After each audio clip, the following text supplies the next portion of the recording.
Have you ever wondered what goes on behind the scenes when a real estate deal goes sideways, or how your realtor, your real estate broker, stays prepared for the unexpected? And that's what we're talking about today in today's podcast episode. Real estate is ever evolving in Ontario, in Canada. Real estate is complex, can be very complex. It might look very simple on the surface, but it is very complex and there's so many moving parts that I, as a real estate broker, have to stay in tune with, have to stay up to date with.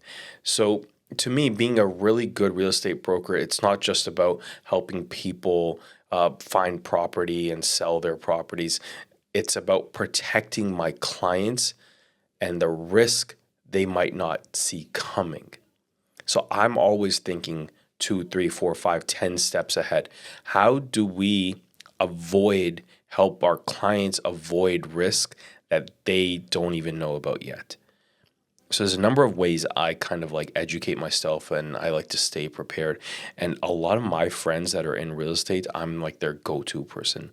They'll call me when they have a situation. So I kind of sometimes joke, I'm your real estate agent's favorite real estate agent. But that's just something funny I like to say.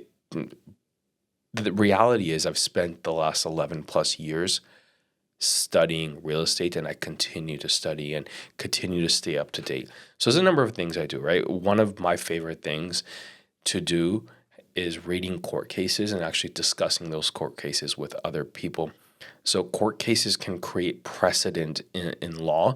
And I'm not a lawyer. This is not legal advice, but court cases can set the tone for what the law is or law will be.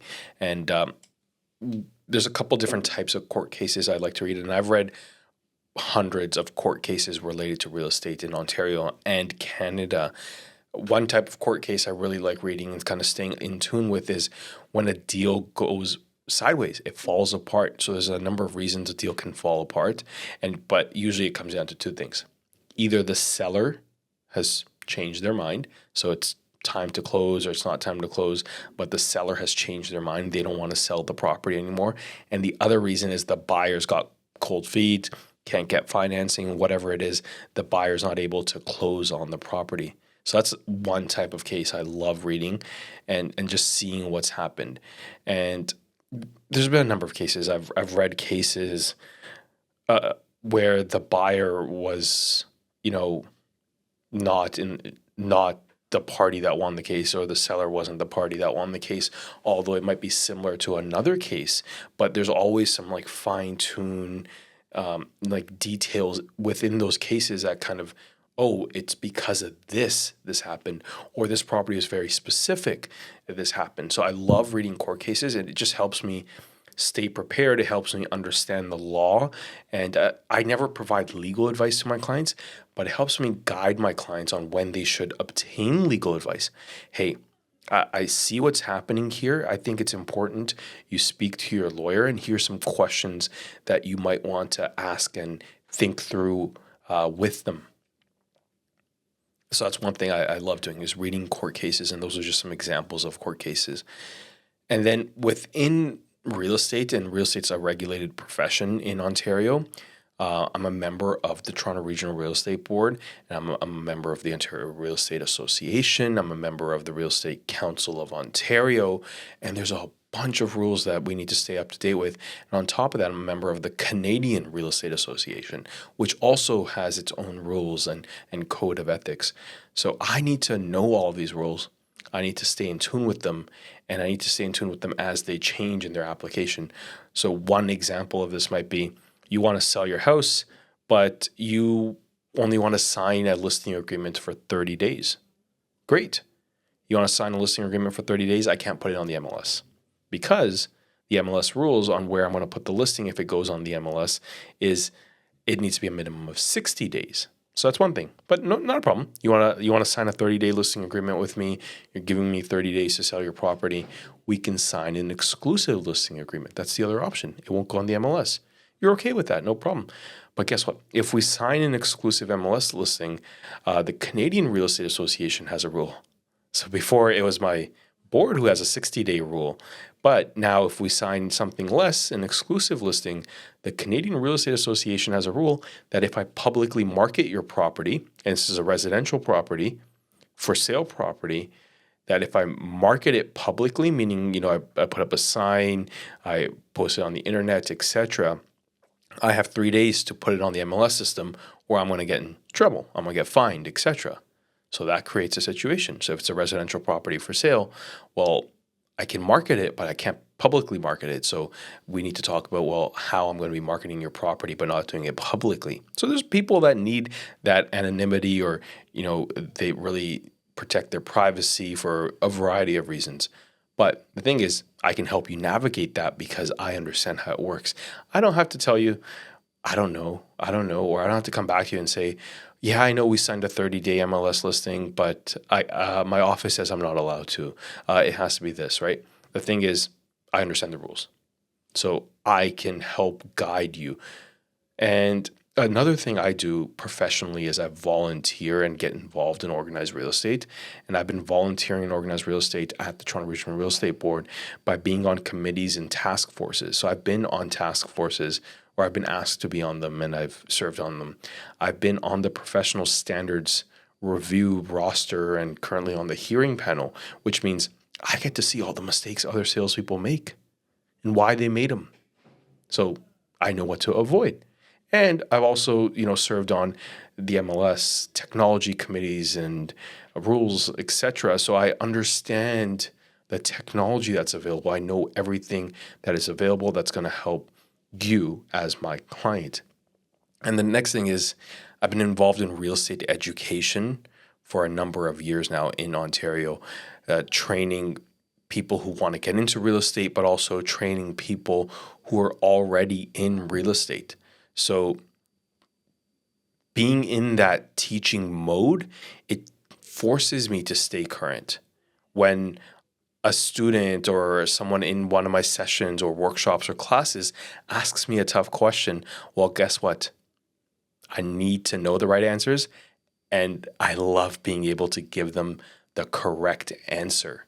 So I'm required to be an expert when I'm asked to teach a workshop at a brokerage, and there's 45 experienced people there asking me tough questions, and I'm the expert. Guess what? I need to know the answers. So with all of this in mind, when people ask me, clients ask me, potential clients ask me, well, Harpreet, why should we hire you to represent us in this transaction? And I've worked on small transactions. I've worked on transactions where the amount, like leases, where it's like $1,500 a month, and I've worked on transactions in the multi-million dollar range, $10, $20 million range. So I've worked on a variety of sizes of transactions and everything in between. And what I tell people is you're going to hire me because I know what to do. I know how to do this. I know how to do this effectively. But most importantly, I know what to do when something goes wrong. Most transactions are not smooth. So when something goes wrong, I know what to do because my job is to help you avoid that risk that you don't even see coming yet. And when I'm negotiating for my clients, I'm not just guessing. I know how to protect their interests because I know what could go wrong. I know how this could work. And guess what? I've done this before. Also, it's my job to give my clients that peace of mind that their real estate broker, they've hired me and I'm deeply, deeply informed. It's my job to make sure they have no surprises. It's my job to make sure you have no surprises. So maybe it's the paperwork, the negotiation, the closing, post-closing. So what happens after you sell your property and then the buyer sends a demand letter to your lawyer saying, we need this much money because the XYZ is not working. And you're going to call me and say, Harpreet, the lawyer's saying this, or I've received the letter in the mail. What should we do? Well, guess what? I'm going to be able to help you with that. I'm going to be able to talk you through it. And on top of all that, if I don't know any of this, I surround myself with people who know more about real estate than I do. So if it's a very technical question about commercial real estate, guess what? my network has those people where I can give them a call and they're going to see my name and they're going to answer the phone and they're going to be able to help me out.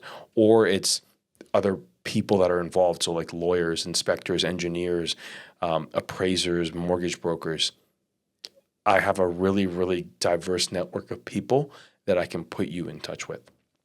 So at the end of the day, you have to ask yourself when you're hiring me or anyone to represent you, is this person up to date? Are they staying informed with the changes?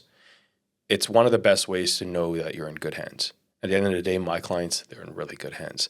So if you're thinking about wanting to move, if you're looking to move up and you need some advice and you want to talk to someone who's done their homework and has done this before, I'd love to help you. Send me a message, reach out to me, send me an email, Harpreet at HSR Team, or send me a message on Instagram, whatever you're comfortable with. But really, helping families move to their dream homes is more than just about finding the right house. It's about making sure the process is smooth, is safe, and informed. And that's the podcast for today. Thank you for tuning in. So, by the way, a little podcast aside. So, there's no more podcast numbers if you've been listening. It's just going to be podcast names. They're going to stick to the shorter format, in the 8, 10, 15-minute range. We're everywhere now. We're on Spotify. We're on Apple Podcasts. We're on YouTube.